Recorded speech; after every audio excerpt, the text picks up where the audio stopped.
and touch the sound of silence. And in the naked light I saw 10,000 people maybe,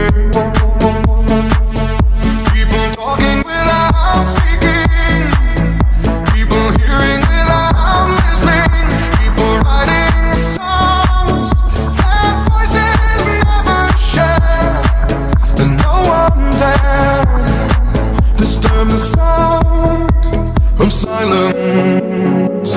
Fool said, you do not know. Silence like a cancer grows.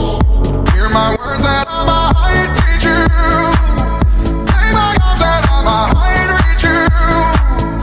But my words, like silent raindrops, fell